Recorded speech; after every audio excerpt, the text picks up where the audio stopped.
All of his co-workers were gone. What could it mean? Stanley decided to go to the meeting room. Perhaps he had simply missed a memo.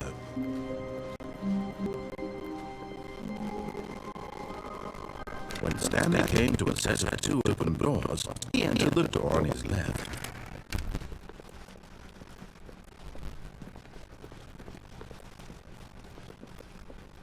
Yet there was not a single person here either. Feeling a wave of disbelief, Stanley decided to go up to his boss's office, hoping he might find an answer there. Coming to a staircase, Stanley walked upstairs to his boss's office.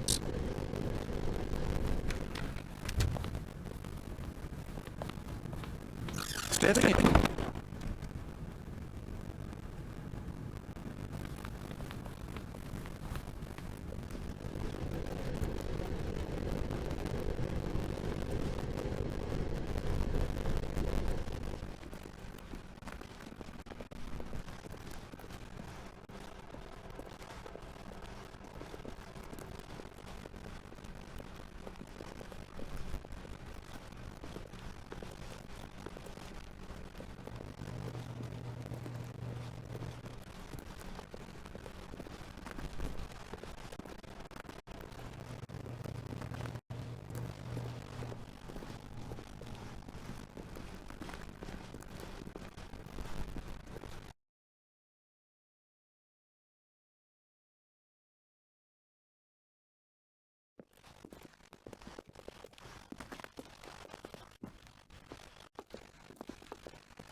all of his co-workers were gone. What could it mean? Stanley decided to go to the meeting room. Perhaps he had simply missed a memo.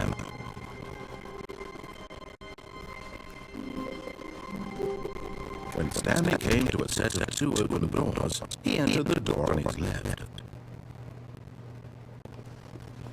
This was not the correct way to the meeting room, and Stanley knew it perfectly well. Perhaps he wanted to stop by the employee lounge first, just to admire it. Yes, truly a room worth admiring. But eager to get back to business, Stanley took the first open door on his left.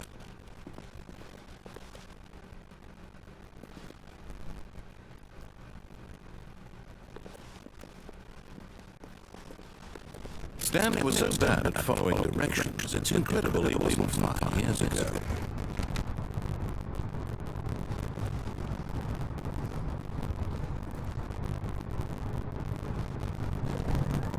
Look, Stanley, I think perhaps we've gotten off on the wrong foot here. I'm not your enemy, really. I realize that investing your trust in someone else can be difficult, but the fact is that the story has been about nothing but you all this time. There's someone you've been neglecting, Stanley. Someone you've forgotten about. Please, stop Don't try to make every decision by yourself. Now, I'm not asking for me, I'm asking for her. This is it, Stanley. Your chance to redeem yourself, to put your work aside, to let her back into your life. She's been waiting.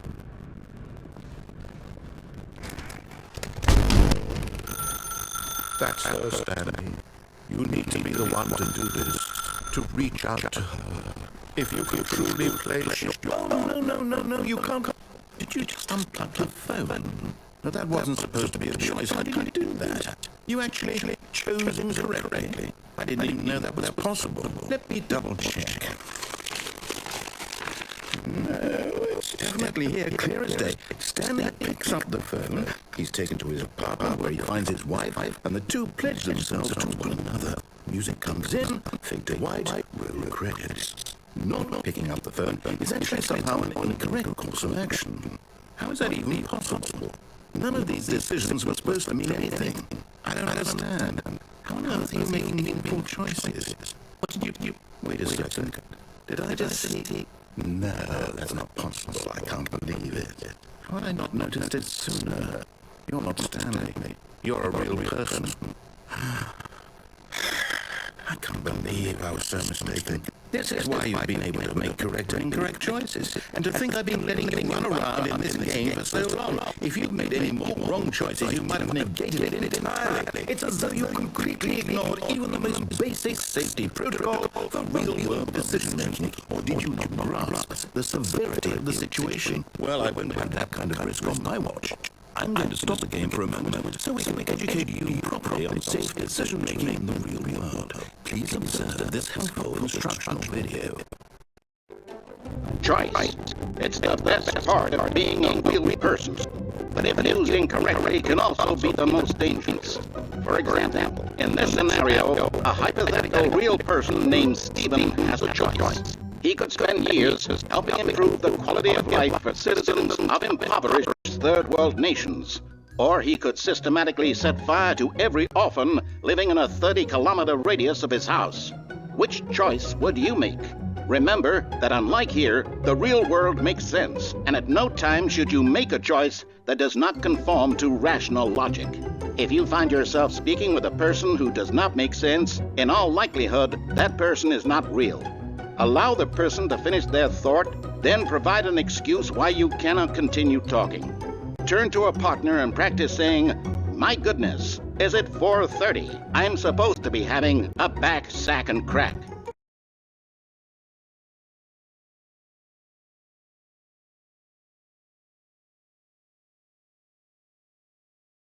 Excellent. Making choices on a regular basis is the best part to a healthy decision-making process. Most medical professionals recommend making at least 8 choices per day. Do you make more than 8? Less? And finally, if you begin to wonder if your choices are actually meaningful and whether you'll ever make a significant contribution to the world, just remember that in the vast infiniteness of space, your thoughts and problems are materially insignificant, and the feeling should subside. At this time, your instructor will guide you in an exercise to test and reinforce the material covered in this video. Welcome back. You may have noticed that this room has begun to deteriorate as a result of narrative contradiction. But not to worry. Now that you're properly informed on good decision-making, we're going to revisit a choice you made just a few minutes ago and see what the correct thing to do would have been. This way, please.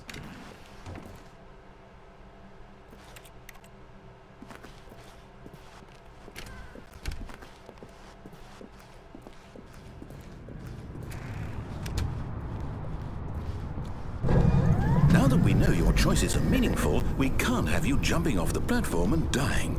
Imagine the main character dying senselessly halfway through the story. That story would make no sense at all.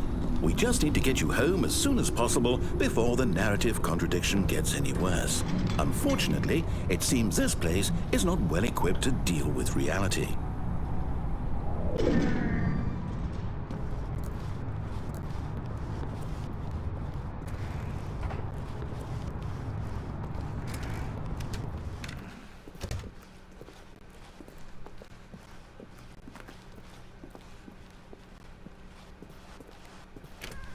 Almost there. You'll take the door on the left, back to the correct ending, the story will have resolution once again, and you'll be home free in the real world. Now remember, all you need to do is behave exactly as Stanley would. That means choosing responsibly and always putting the story first. I'm quite sure you'll be up to the task. Just follow my lead and you'll be fine. All right. When Stanley came to a set of 2 open doors, he entered the door on his left.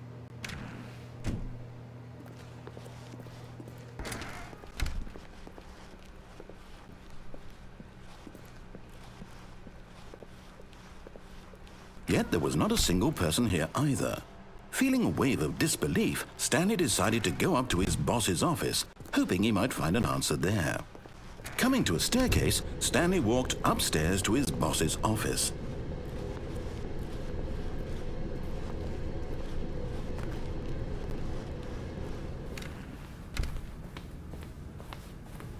Stepping inside his manager's office, Stanley was once again stunned to discover not an indication of any human life. Shocked, unraveled, Stanley wondered in disbelief who orchestrated this, until he saw the door with a voice receiver next to it. Surely behind this door lay all the answers to his questions. And beyond all probability, he knew the passcode. He had seen it on his boss's computer just last week. Night Shark 115. Was this the code to open the door? Would it still work? There was only one way to find out.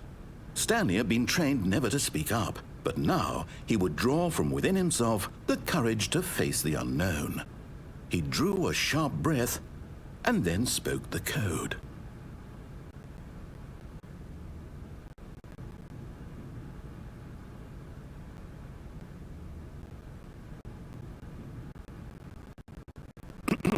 Stanley spoke the code. Night Shark 115. He spoke it into the receiver, right there on the wall.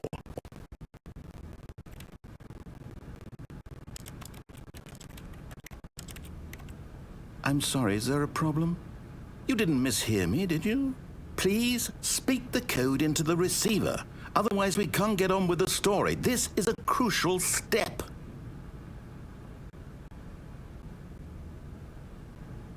Okay, fine, you're not gonna do it, but you know what?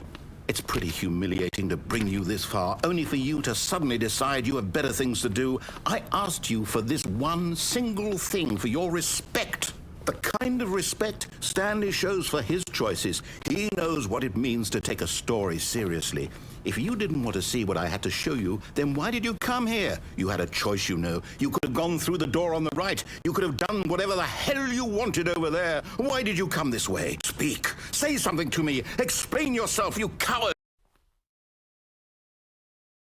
Behave exactly as Stanley would. That means choosing responsibly and always putting the story first. I'm quite sure you'll be up to the task. Just follow my lead and you'll be fine. All right. When Stanley came to a set of 2 open doors, he entered the door on his left.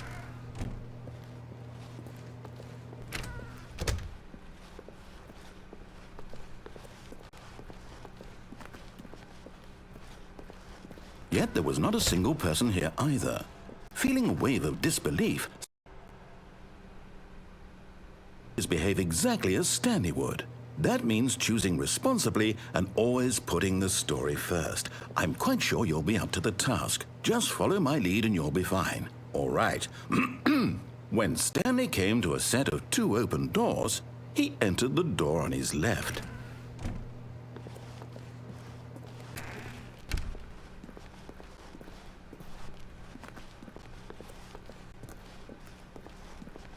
Yet there was not a single person here either. Feeling a wave of disbelief, behave exactly as Stanley would. That means choosing responsibly and always putting the story first. I'm quite sure you'll be up to the task. Just follow my lead and you'll be fine. All right. When Stanley came to a set of 2 open doors, he entered the door on his left. No! Why did you do that? Quickly, hurry back in the other direction. Perhaps we're not too late.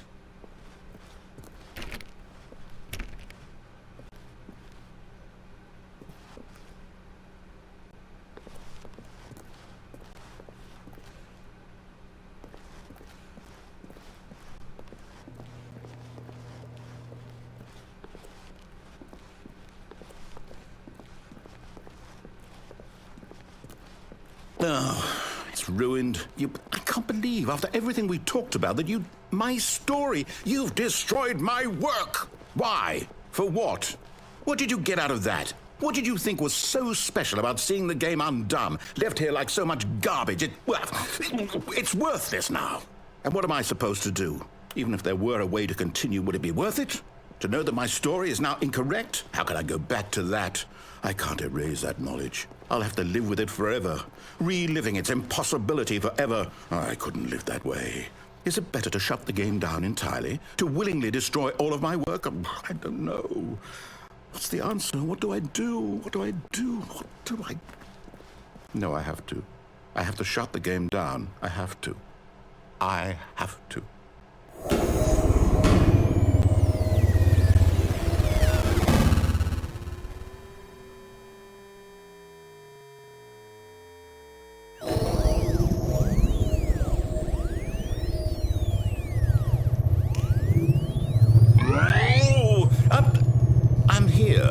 I'm still here in this pile of rubbish, with you, who thought you were so clever.